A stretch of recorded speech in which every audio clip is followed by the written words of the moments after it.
예, 오늘 우리들이 함께 본 이 성경의 말씀은 히브리인들이 이제 광야에서의 40년의 시간을 마무리 짓고 요단강을 건너서 드디어 하나님께서 약속하신 땅으로 들어가는 이야기입니다. 요단강을 건너 하나님께서 약속하신 이제 젖과 꿀이 흐르는 약속의 장소로 들어가게 되는데,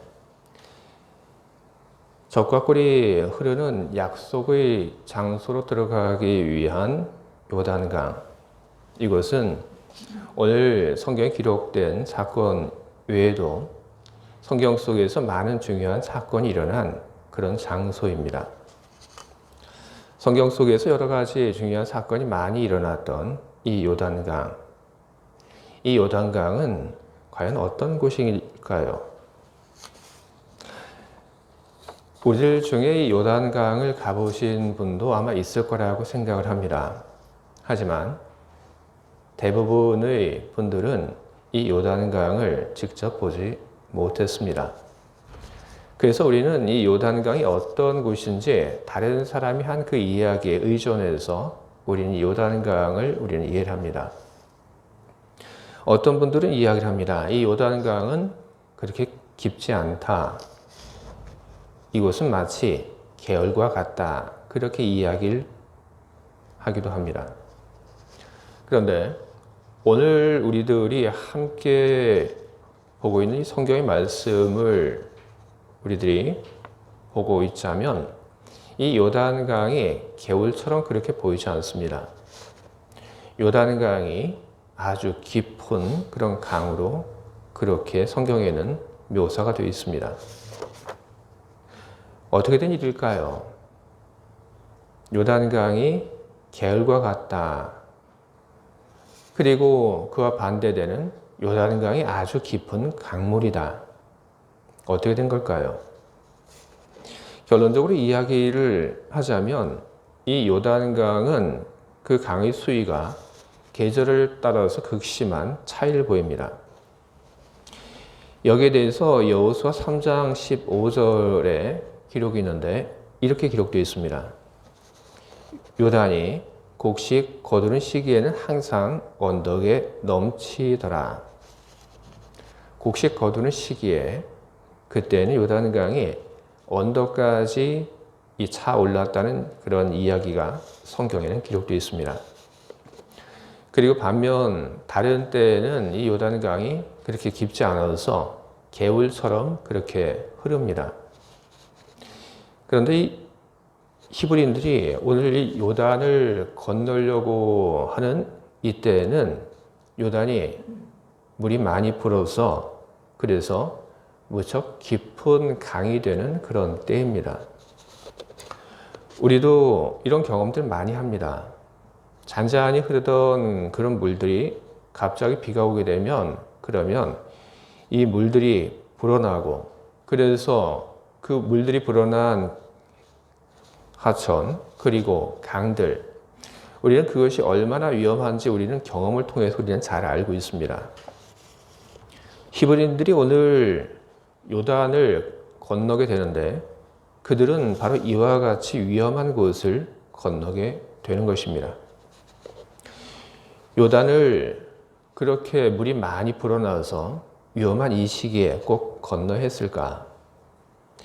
히브리인들이 캠프가 세워진 이 시점에서 건기까지, 즉 요단의 그 강물이 높아지지 않고 낮아질 때까지 기다리게 되면 그러면 별 어려움 없이 히브리인들은 이 강물을 건널 수 있습니다. 하지만 하나님께서는 그렇게 인도하지 않으셨죠.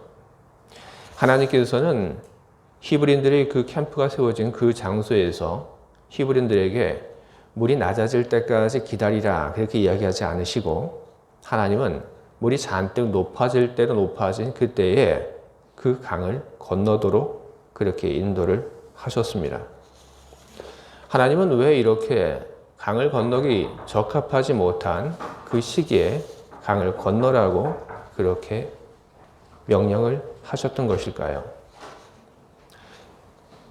그 이유는 오늘 그 이유는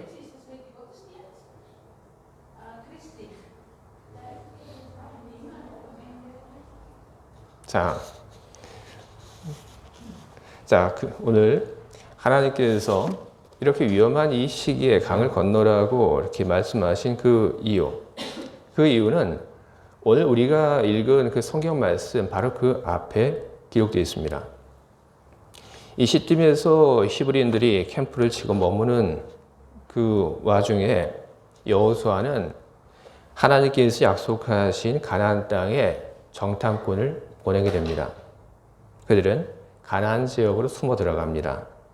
그리고 가나안 지역으로 숨어 들어가서 여호수아가 보낸 그 정탐꾼들이 어디까지 가게 되냐면 한 도시에 들어가게 됩니다. 그런데 정탐꾼들이 가나안 땅에 들어와서 이곳저곳을 알아보고 다닌다는 그 소식이 그 지역의 왕에게까지 들어가게 됩니다.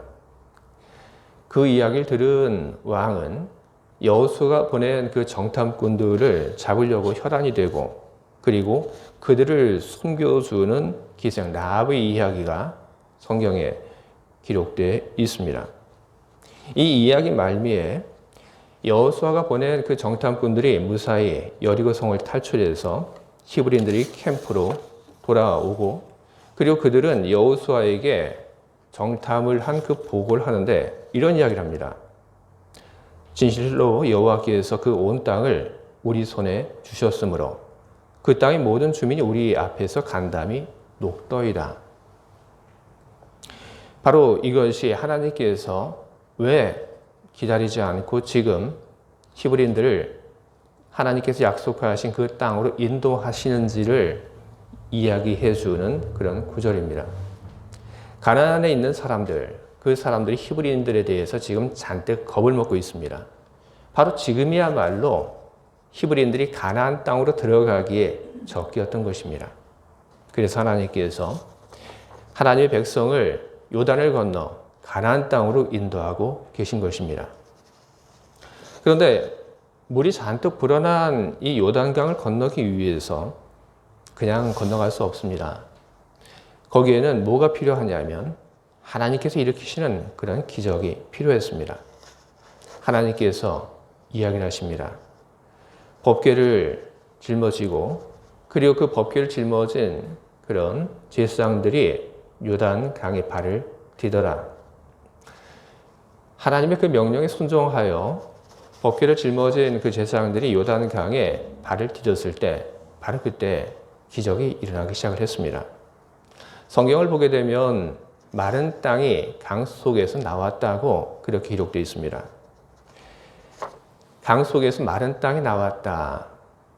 이것은 강이 둘로 쫙 갈라져서 그래서 그 사이에 마른 땅이 나온 것이 아닙니다. 성경에는 어떻게 해서 강 사이에서 마른 땅이 나왔는지에 대한 그런 언급이 또한 기록되어 있습니다. 하나님께서는 요단 그 상류에 있는 계곡의 흙을 무너뜨린 것입니다. 그래서 계곡의 그 흙을 무너뜨려서 그래서 물길을 막으셨고 그리고 그로 인해서 내려오던 물들이 멈춰 섬으로 말미암아 요단 강에 히브리인들이 건널 수 있는 길들이 생겨나게 된 것입니다. 13절 그리고 16절에 바로 그와 같은 이야기들이 기록되어 있습니다. 요단물 곧 위에서부터 흘러내리던 물이 끊어지고 한 곳에 쌓여 서리라. 바로 하나님께서 이와 같은 기적을 일으키신 것입니다. 그리고 하나님께서 일으키신 그 기적으로 말미암아 히브리인들은 강을 건널 수 있게 되었습니다. 하지만 하나님께서 내려오던 그 강물을 흙을 통해서 막으셨지만 그렇지만 여전히 하나님께서 하신 그 일들을 바라보는 사람들 마음속에 두려움이 다 가신 것은 아닙니다. 사람들은 물이 멈춰선 것을 보지만 여전히 두려움을 갖습니다. 저 위에 커다란 물을 멈춰 세우고 있는 저 흙이 언제 무너질지 알지 못합니다. 그리고 저 위에 커다란 물을 멈춰 세우고 있던 그 뚝이 터지게 되면 그러면 더 걷잡을 수 없는 커다란 물들이 내려오게 될 것입니다. 겁나고 그리고 두려운 그런 마음들이 여전히 히브리인들의 마음속에 자리를 잡고 있었습니다. 하나님께서는 그때 하나님의 종들을 통해서 또 한 가지 일을 하시게 됩니다. 강에 발을 디뎠던 그 제사장들이 언약궤를 메고 강 중간에 서서 더 이상 건너가지 않고 멈춰선 것입니다. 왜? 그들은 강을 건너다 그 강을 다 건너지 않고 멈춰선 것일까요? 그렇게 해야지만 기적이 일어나기 때문에 그들이 거기에 서 있는 것이 아닙니다. 그들이 거기에 서 있는 이유, 하나님이 하신 일들에 대해서 아직 믿지 못하고 두려워하고 그리고 불신의 그 마음이 있는 사람들을 안심시키게 하기 위해서 그들은 거기에 서 있는 것입니다. 두려움에 빠져 있던 사람들, 커다란 물이 흙에 막혀서 내려오지 못하고 점점 물이 쌓여져 가는 것을 본 사람들, 그들은 그것을 보며 겁이 났을 겁니다.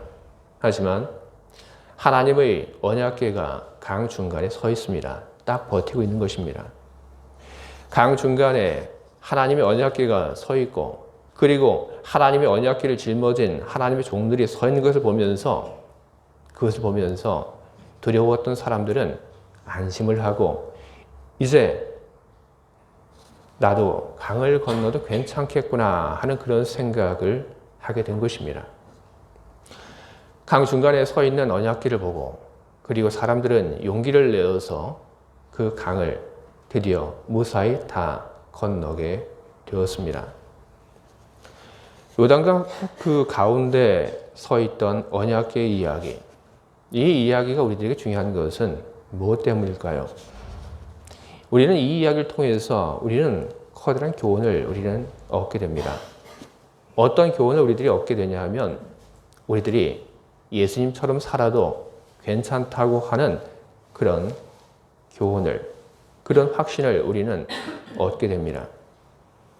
강물 속에 멈춰선 그 법궤가 두려워하고 있는 사람들을 위로하고 그들에게 확신을 주고 그들을 안심시킨 것처럼 예수님의 삶은 우리들에게 예수님처럼 살아도 괜찮다고 하는 그런 생각을 심어주고 그리고 예수님처럼 살아도 괜찮다고 하는 그런 확신을 주고 우리로 하여금 안심을 시키게 되는 것입니다. 예수님처럼 하나님 말씀대로 살아도 괜찮을까? 우리는 하나님 말씀대로 살라고 하는 끊임없는 그런 도전을 우리는 교회에서 받습니다. 하지만 그 도전을 받으면서도 우리는 우리 안에 지울 수 없는 두려움과 불신이 있다고 하는 것을 우리는 확신합니다. 우리는 왜 두려움과 불신을 가지고 우리는 살고 있을까요? 그것은 인생이라고 하는 것이 그렇게 쉬운 것이 아니라고 하는 것을 우리들이 알고 있기 때문에 그런 것입니다. 인생이라고 하는 것에 대해서 사람들은 여러 가지 말로 비유를 합니다. 그 비유 가운데 하나가 인생이라고 하는 것이 거센 물결과도 같다는 그런 비유입니다. 하나님 말씀대로 살아갈 때 과연 괜찮을까? 이런 거센 물결이 풀렁이는 이런 인생을 살아가는 데 있어서 그래도 나는 안전할까? 우리는 그런 생각을 우리는 합니다. 우리는 세상이 우리들에게 가르쳐 왔던, 세상이 우리들에게 주었던 그런 이야기들과 반대되는 하나님의 이야기를 들으면서 우리는 불안합니다. 과연 그렇게 해도 괜찮을까? 그렇게 살아도 나는 안전할까? 그래서 우리는 불안한데 우리는 그런 불안 속에 하나님 말씀을 따라서 온전히 순종하셨던 예수님의 삶을 우리는 바라보게 됩니다. 예수님의 삶, 그 삶은 우리들에게 하나의 믿음을 보여줍니다. 예수님처럼 살아도 괜찮다고 하는 그런 증거를 우리에게 보여줍니다. 하나님께서는 우리들이 예수님처럼 살아도 되는 그런 세상을 만드셨습니다. 하나님께서 히브리인들이 요단을 건너갈 수 있도록 하기 위하여 기적을 일으키고 흘러내려오는 그 물길을 막으셨던 것처럼 하나님은 우리들이 이 세상을 살면서 예수님처럼 살아도 괜찮은 그런 세상을 만드셨습니다. 우리가 살고 있는 이 세상은 하나님의 이치와 그리고 하나님의 은혜가 있는 세상입니다.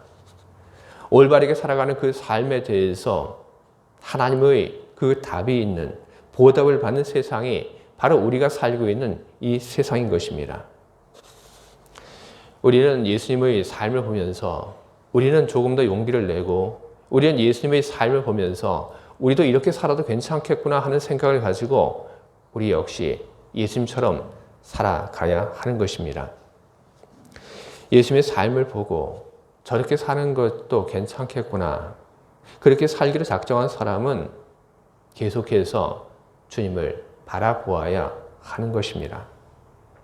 그래야지 인생을 살면서 어느 순간 느닷없이 우리를 찾아오는 그 불안으로부터 우리는 벗어나서 계속해서 예수님처럼 우리는 살아갈 수가 있는 것입니다.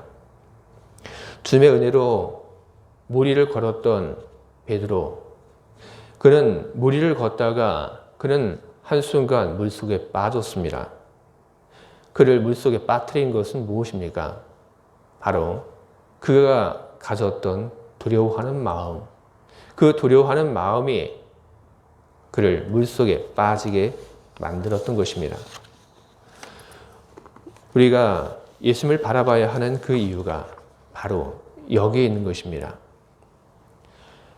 강을 건너던 히브리인들이 요단강 그 가운데 서 있는 하나님의 언약궤, 그것을 그들이 주목하지 않고 그들이 건넜겠습니까? 그렇지 않습니다. 그들은 강을 건너면서 몇 번씩이나 언약궤가 잘 있는지 확인하고 그리고 잘 있는 언약궤를 보면서 그들은 안심하고 그들은 강을 건넜습니다. 마찬가지입니다. 우리 역시 세상이 거친 물결 속에 거기에 서 계신 예수님, 그 예수님을 바라보는 동안에 그때 우리들에게는 두려움이 없고 우리는 괜찮다라는 그런 생각을 우리는 갖게 되는 것입니다. 그러기에 우리는 무엇을 해야 하냐면 우리는 예수님을 봐야 합니다. 그런데 예수님을 본다고 하는 것, 그 본다고 하는 것을 우리는 참 잘 해야 됩니다. 우리가 읽은 그 성경에 보게 되면 하나님께서 그 우리가 읽은 성경 앞에서 이런 이야기를 하고 계십니다. 여호수아서 3장 4절부터 5절까지 있는 말씀인데, 너희는 레위 사람 제사장들이 너희 하나님 여호와의 언약궤를 메는 것을 보거든 너희가 있는 곳을 떠나 그 뒤를 따르라. 그러나 너희와 그 사이 거리가 2000규빗쯤 되게 하고 그것에 가까이 하지 말라. 그리하면 너희가 행할 길을 알리라. 아멘. 하나님은 이야기하셨습니다. 언약궤를 보고 그리고 그 언약궤를 잘 주목해 보게 되면 뭘 해야 할지 알게 될 것이다. 그런데 너희들 그 언약궤로부터 너무 멀리 있지도 말아라. 그리고 그와 반대로 너희들 언약궤로부터 너무 가까이도 있지 말아라. 하나님께서 그렇게 이야기를 하셨습니다. 2000규빗은 900m 정도가 됩니다. 이 정도 거리, 이걸 유지하라고 하나님께서 이야기를 하셨습니다. 2000규빗 안쪽으로 들어오지 말아라. 왜일까요? 2000규빗 안쪽, 그것이 신성의 영역이기 때문에 거기 들어오면 안 되는 것입니까? 아닙니다. 하나님께서 그런 이유로 언약궤 가까이 오지 마라. 그렇게 이야기하신 것이 아닙니다. 너무 가까이 오게 되면 그러면 전체를 볼 수 없기 때문에 그런 것입니다. 너무 멀리 있으면 그러면 또 뭘 해야 할지 어디로 가야 할지 그런 것이 제대로 보이지 않기 때문에 하나님께서 언약궤를 바라보는 사람의 적당한 거리를 이야기하신 것입니다. 예수님을 바라보는 것도 여러분 똑같습니다. 너무 멀리도 그리고 너무 가까이도 우리는 그렇게 있어서는 안 됩니다. 너무 멀리서 예수님을 바라본다고 하는 것은 그것은 어떤 것일까요? 저 높이, 하늘 저 높이서 사람들이 그 삶을 내려다보면 여러분 어떨까요? 저 높은 곳에서 사람들의 삶을 내려다보게 되면 그러면 사람들에 대해서 보이는 것이 그다지 많지 않습니다. 다 거기서 거긴 걸로 그렇게 보입니다. 태어나서 살다, 죽었다. 그런 것밖에 안 보입니다. 그런데 그 높은 곳에서 조금 더 아래로 내려오게 되면 그러면 뭐가 보입니까? 더 좋은, 더 많은 것들이 보이게 됩니다. 어디서 태어나서 살다, 죽었다. 이게 보이게 되겠죠. 조금 더 내려오게 되면 더 많은 것이 보이게 됩니다. 어디에서 누구의 자녀로 태어나서 뭐 하다가 살다, 죽었다. 그런 것이 보이게 되는 겁니다. 그렇게 우리들은 너무 멀리서 예수님을 바라봐서는 안 됩니다. 그러면 우리는 예수님의 그 삶 속에서 우리는 깨닫는 것도 없고 보이는 것도 없고 예수님의 삶이 다른 사람들의 그 삶과 뭐가 다른지 우리는 알 수조차 없습니다. 그렇게 우리들이 예수님을 바라볼 때 너무 멀리서 예수님을 바라봐서는 안 되는 겁니다. 그렇다고 해서 너무 가까이서 예수님을 보게 되면 그 실체가 보이지 않습니다. 너무 가까이서 예수님을 본다고 하는 것은 무엇입니까? 그것은 예수님의 삶을 전체로 보지 않고 부분으로만 보는 것을 이야기를 하는 것입니다. 예수님의 삶 가운데 선을 베풀었지만 그 선에 대해서 보답받지 못하고 그리고 예수님께 선한 것을 베풀 받았던 사람들이 예수님에게 더 많은 것을 내어놓으라고 그렇게 요구하고 억제 부렸던 그런 이야기가 성경에 기록되어 있습니다. 이거 하나만 바라보는 것, 바로 그런 것이 예수님의 삶을 전체로 바라보지 못하고 예수님의 삶을 하나만 바라보는 것입니다. 예수님의 순환만 바라보는 것, 예수님의 십자가만 바라보는 것, 그 역시 예수님의 삶을 온전하게 바르게 바라보는 것은 아닙니다. 예수님이 고난당한 것, 그리고 억울함을 당한 것, 순환당한 것, 십자가, 그것뿐 아니라 그 반대들의 영광만을 바라보는 것도 역시 바른 것이 아닙니다. 예수님의 영광만을 바라보는 사람은 어떻게 이야기를 합니까? 왜 나에게는 이런 영광이 없지? 우리는 영광만을 이야기하고 그 결과만을 추구하는 그런 사람이 되게 되는 것입니다. 예수님의 삶을 여러분 한 부분으로 여러분 바라보지 마시기 바랍니다. 예수님의 삶을 삶 전체로 바라볼 수 있는 그런 분들이 되시길 바랍니다. 예수님의 삶을 삶 전체로 바라봐야지 그래야지 예수님의 삶의 긍지도 보이고 예수님의 삶의 기쁨도 보이고 그리고 예수님을 위해서 하신 하나님의 그 손길과 그리고 하나님께서 그분을 높이셨던 그 일들도 보이게 되는 것입니다. 주의 사랑하는 교회 여러분, 구약의 사람들이 히브리인들이 법궤를 보고 그리고 그 법궤가 요단 그 한가운데 서 있는 것을 보고 용기를 얻고 강을 걷는 것처럼 여러분 예수님을 바라보시고 여러분 용기를 얻으시기 바랍니다. 여러분 예수님처럼 살아도 여러분 우리는 죽지 않습니다. 예수님처럼 살아가게 될 때 그때 그 안에 행복이 있고 그리고 그 안에 우리의 긍지도 있고 그 안에 우리의 높아짐도 있게 되는 것입니다. 하나님 말씀대로 살아가는 것, 거기에 대한 불안과 불신을 예수님의 삶을 통하여 예수님을 바라봄으로 그 모든 것을 다 내려놓고 다시 한번 용기 있게 예수님처럼 살아가시는 여러분 모두가 다 되시길 바랍니다. 예수님처럼 살아가시는 여러분, 여러분들은 정말 행복할 것이고 여러분들은 예수님처럼 살아가면서 여러분들은 여러분의 삶에 대한 긍지를 여러분들은 가지실 것이고 하나님은 여러분을 사랑하시고 그리고 하나님께서는 여러분들을 높여주실 것입니다. 언제나 예수님을 바라보며 예수님처럼 살아가시는 하나님 말씀대로 살아가시는 여러분 모두가 다 되시기를 주님의 이름으로 축원드립니다. 아멘. 함께 기도하겠습니다.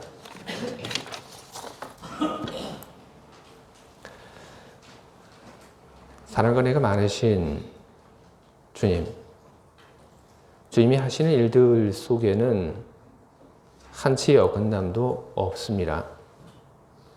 히브리인들에게 높아진 그 강을 건너라고 이야기를 하셨을 때 하나님께서는 모든 준비를 그리고 모든 계획을 다 가지고 계셨습니다. 하나님께서 흘러내리는 강물을 멈춰 세우고 그리고 두려워하는 사람들을 위하여 하나님의 법궤를 그 강 가운데 서게 하셨습니다. 강 가운데 서 있는 하나님의 법궤를 보고 그리고 하나님의 사람들을 보고 용기를 히브리인들이 얻고 그 강을 건널 수 있었습니다. 히브리인들이 법궤를 보고 하나님의 종들을 보고 용기를 얻었던 것처럼 우리들을 예수님을 바라보며 예수님처럼 살아가는 삶에 대한 용기를 얻게 되기를 바랍니다. 예수님께서는 하나님 말씀에 순종하며 사셨습니다. 예수님께서는 많은 것을 가지려고 애쓰지 않고 하나님의 뜻에 충실하기 위하여 늘 노력하셨습니다. 예수님처럼 살아가는 그 삶에 행복이 있고 그리고 그 삶에 긍지가 있고 그 삶에 하나님의 은총이 깃든다고 하는 것을 우리 모두가 다시 한번 기억하게 하시옵소서. 예수님을 바라보며 용기를 내어 하나님의 그 뜻과 하나님 말씀에 순종하는 삶을 살게 하시옵소서. 그리고 예수님을 바라보는 그 일들이 우리 삶을 통하여 언제나 반복되게 하시고 그러므로 우리들이 길을 잃지 않도록 주님 우리를 인도하여 주시옵소서. 이 모든 것 우리 주 예수 그리스도의 이름으로 기도드립니다. 아멘.